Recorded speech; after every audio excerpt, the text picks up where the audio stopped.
Bom dia, boa tarde, boa noite. Bem-vindos a mais um Alerta de Resenha.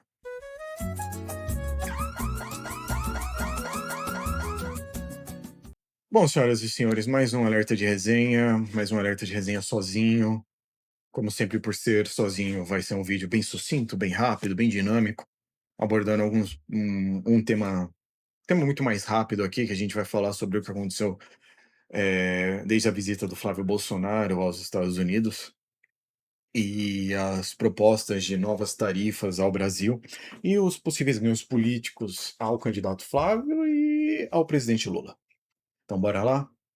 Vamos lá. Desde que o Flávio Bolsonaro visitou os Estados Unidos e teve aquele inegável ganho político dos Estados Unidos em enquadrar as organizações criminosas como narcoterroristas,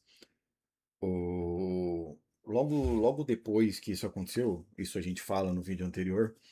Logo depois que isso aconteceu, este ganho político do Flávio Bolsonaro talvez tenha recuado um pouco por conta de que os Estados Unidos propuseram novas tarifas ao Brasil, uma tarifa de 25% e uma outra tarifa de 12,5%. As duas tarifas de investigações diferentes, já vou chegar nesse ponto. Mas talvez esse ganho político do Flávio tenha retraído um pouco por conta das tarifas. Não à toa ele vem trabalhando para desvincular as tarifas dele, porque logo de cara mais de 70% de tudo que foi dito na internet vinculava, na internet, caso redes sociais, vinculava as tarifas ao Flávio Bolsonaro. Eu já tenho uma opinião um pouco diferente, eu não vejo que ele teve uma perda política tão grande. Pode-se até olhar com outros olhos e ver até um ganho político, principalmente quando ele. Algumas coisas a gente pode discutir, tá? Por exemplo, ele mesmo fala de que ele conversou com o Trump, quando a reunião que ele teve com ele, sobre não impor mais tarifas aos Estados Unidos. Então, na sua reunião com o presidente americano, você falou de tarifas. E aí já é um ponto. E ao mesmo tempo, você meio que você se torna aquele que soluciona os problemas que você mesmo criou. Porque ao mesmo tempo ele chega no Brasil e depois ele envia uma carta ao Marco Rubio, solicitando que o Marco Rubio retire essas tarifas e julgando no colo do Lula da inca- de que o governo brasileiro seria incapaz de dialogar com o governo americano em relação a isso. Eu acho interessante esse modus operandi, porque você se posiciona quase como o Guaidó, né? Você é o presidente da República, não oficial, é o Guaidó brasileiro. Só que, querendo ou não, gente, quando você olha por esse lado, ele agiu rápido, talvez no desespero, não sei, mas agiu. Algumas pessoas podem olhar para isso e pensar, pô, ele tá agindo enquanto o presidente Lula não tá agindo. O presidente Lula tá indo esperando acontecer demais e tal. Ele foi lá, lançou a carta. Porra, olha, uma parcela da população pode enxergar isso como, pô, ele tá agindo, ele tá nos defendendo. Então cabe muito a comunicação do PT, de como ela vai agir para jogar isso no colo dele, como vai politicar a parada, porque vai ter que ser politicado. Não tem outra escolha. A gente tem que trazer isso para o nosso lado e tem que fazer com que a culpabilidade dessas novas tarifas, caso elas entrem em vigor, seja dele, caso não entre em vigor, que a gente, que esse capital, esse ganho seja nosso, seja do campo governista. Mas voltando a falar das tarifas, essas tarifas elas entrariam ali em 25%, é o primeiro ponto, onde a seção 301 do Tratado do Ato de Comércio de 1974, ela é toda uma relação do que os Estados Unidos considera injustos, tá? Justos com os Estados Unidos. Então, comércio digital, pagamentos eletrônicos, propriedade intelectual, combate à corrupção, etanol, desmatamento ilegal. Todas essas tarifas elas não entraram em vigor, tá? É só uma proposta. Essas tarifas entrariam em vigor só após o dia 6, que o dia 6 é quando 6 de julho, tá? Quando acontece a audiência referente a essas tarifas. Algumas coisas tiveram exceções, carne, café, terras raras, tudo aquilo que o primeiro tarifaço influenciou muito e causou problemas nos Estados Unidos, eles deixaram de fora, tá? Então é bem específico essas novas tarifas. E uma segunda tarifa de 12,5, elas fazem parte da mesma seção, mas são de uma investigação diferente. Essas tarifas seriam na casa ali do 12,5. Ela não é só para o Brasil, tá? Ela, se não me engano, abrange outros 60 países e tem muito a ver com a questão do trabalho forçado, tá? Então, é muito curioso essa questão do trabalho forçado, né? Os Estados Unidos é um país que ele não possui boas legislações trabalhistas. E até mesmo nesses países que estão que estão propondo uma taxa de trabalho forçado, você tem. Isso é surreal, cara. Você tem países como a Noruega. A Noruega tem uma das legislações trabalhistas mais fortes do mundo. Quando a mulher fica grávida, ela tem uma licença maternidade, que se duvidar, até a criança entrar na faculdade. É surreal, cara. É surreal essa brincadeira dos Estados Unidos, né?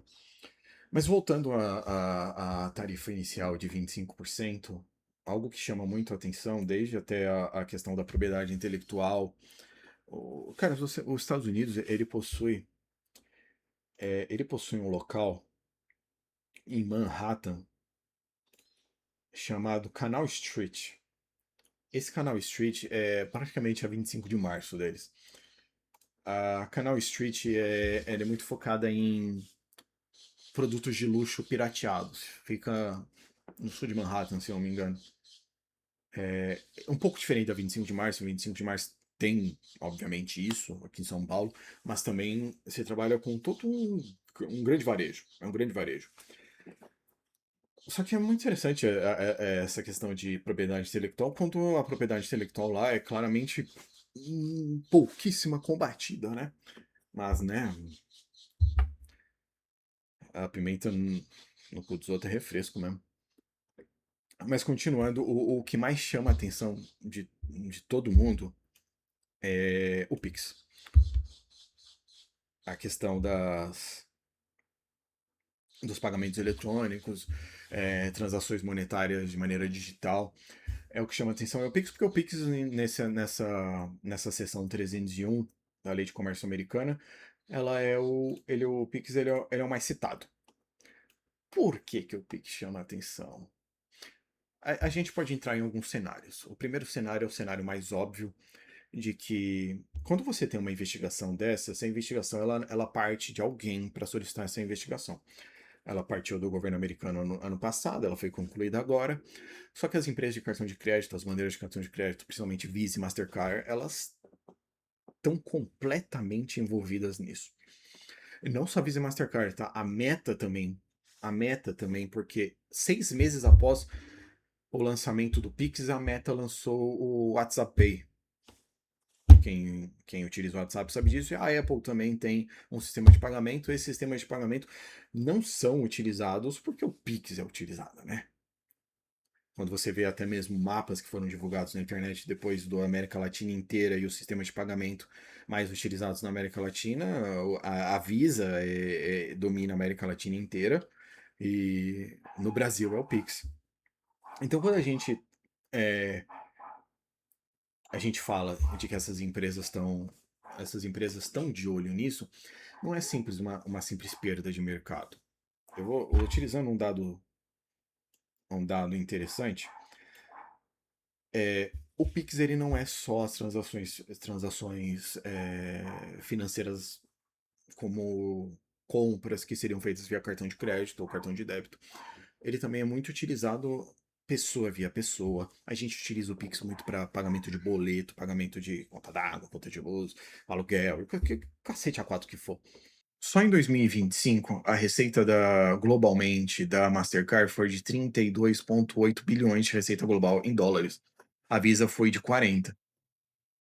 Utilizando isso, seria em torno ali de 10 milhões de reais, no caso, 1,8 bilhões de perda de receita global. Aqueles que argumentam, aqueles argumentos tolos de que a Visa e a Mastercard elas não estariam muito preocupadas. Não, não é isso. Ah, como se a Visa e a Mastercard fossem se preocupar com o que elas perdem com o Pix. Esse valor de 1,8 bilhão de dólares, ele é um valor alto, mas ele não é um valor, como é que eu posso dizer? É um valor não é um valor que assusta, tá? Ele não é necessariamente um valor que assusta. Só que a questão ela não é essa. A questão ele é mu o Pix, ele já é utilizado nas fronteiras com o Paraguai e com a Argentina. O governo colombiano já manifestou interesse em utilizar um sistema parecido com o Pix lá. Países do BRICS já manifestaram o mesmo interesse. A questão não é essa, a questão não é esse valor, esses 10 bilhões de reais perdidos por as empresas, essas bandeiras de cartão de crédito, porque não é um valor existencial. Ele não necessariamente afeta, no valor final dessas empresas no final do ano. Só que é uma questão muito mais de controle.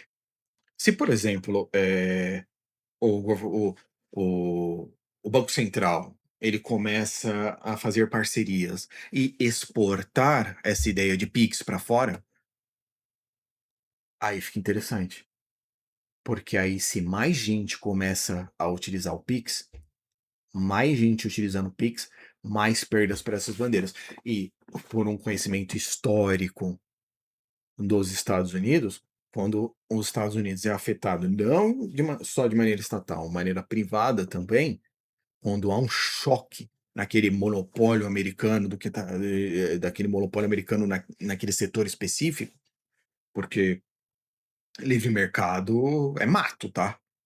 É monopólio. Quando o monopólio dessas empresas é afetado, e não é um setor apenas como o Brasil, não é uma área só como o Brasil, e isso é exportado, imagine se exportado na América Latina inteira, que a transação monetária maior no resto da América Latina é a Visa. É outra história, amigo. É muito outra história.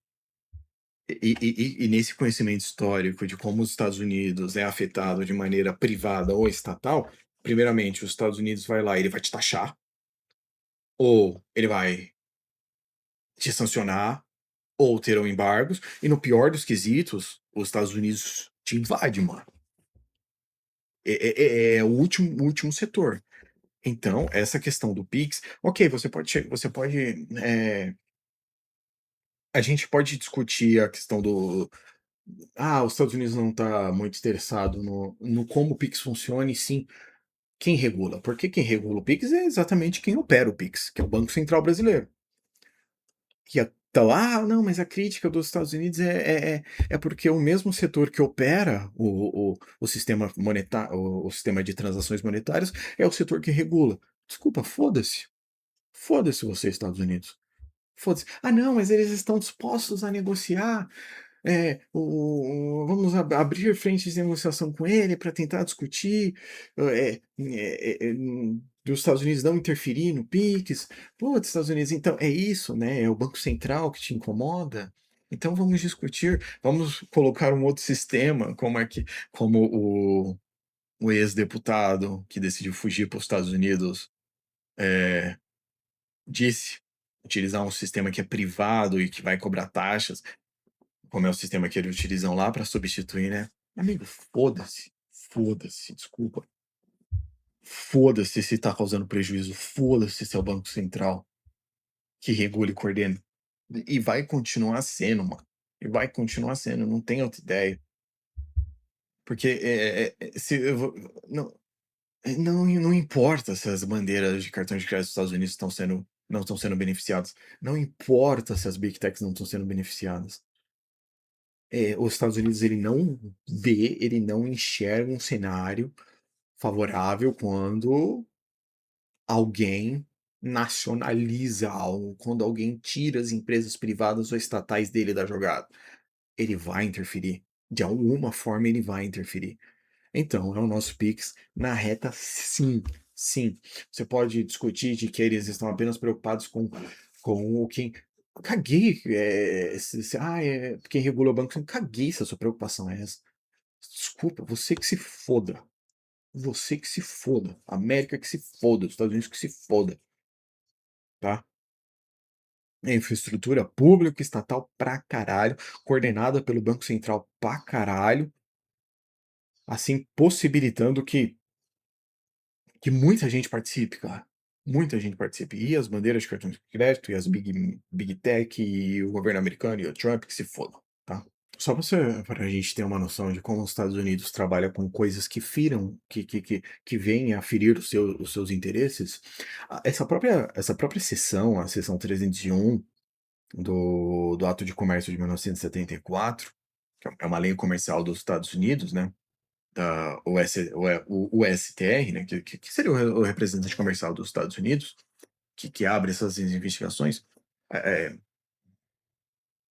com investigações, sabe, da cabeça deles, né, que eles consideram discriminatórias, prejudiciais, o que restringem o comércio americano, que os interesses americanos é o que valem no mundo, né. Muita gente tem a visão de que essa lei, ela teria sido criada para conter a China. Por quê? Porque as maiores utilizações dessa lei no governo Trump foram justamente contra a China. Só que o ponto interessante de tudo isso é que elas foram criadas para conter o Japão. É uma parte também da Europa Ocidental, mas principalmente o Japão.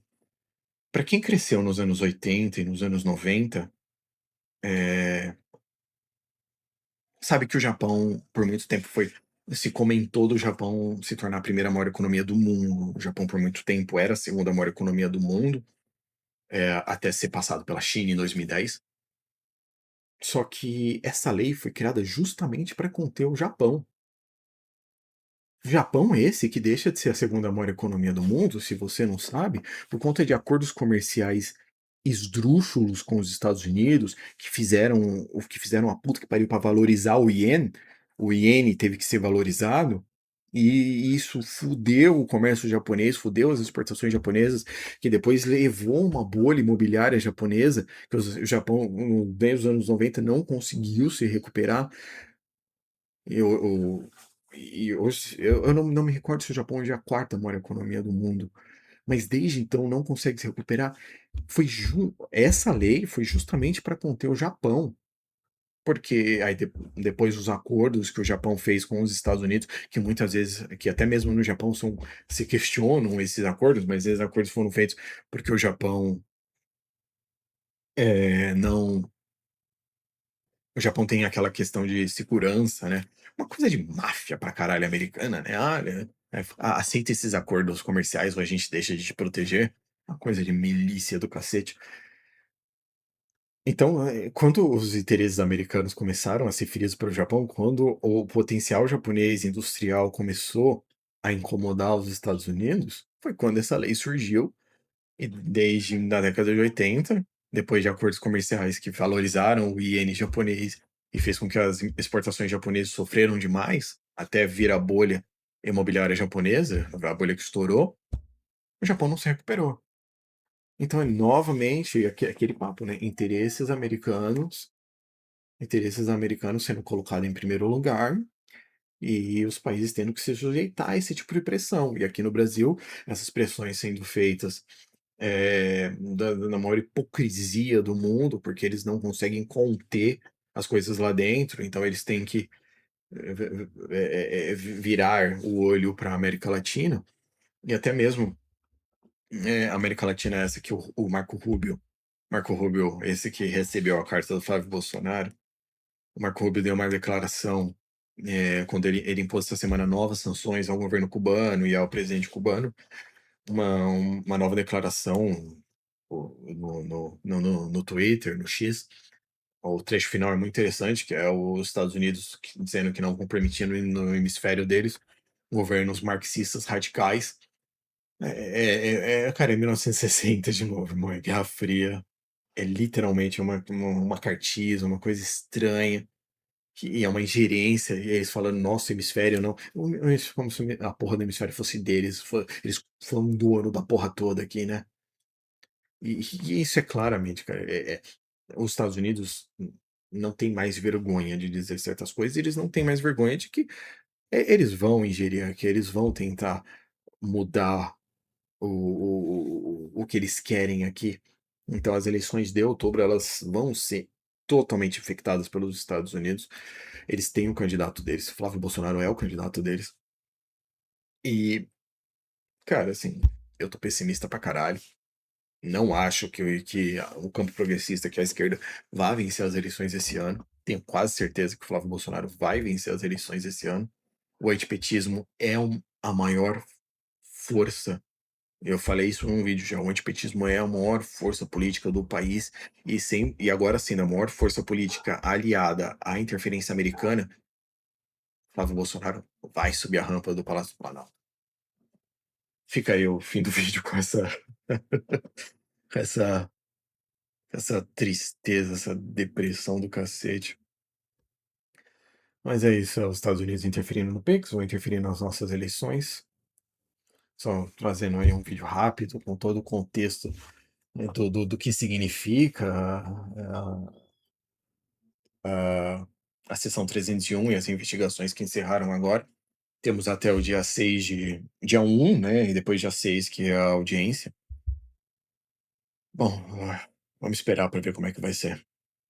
Bom, eu vou ficando por aqui. Mais um vídeo do Alerta de Resenha, coisa rápida. Semana que vem tem mais vídeo. Provavelmente semana que vem a gente começa a abordar mais geopolítica, porque Israel continua atacando o Líbano. Muita coisa vem rolando. Fiquem com Deus. Um beijo a todos. Tchau, tchau.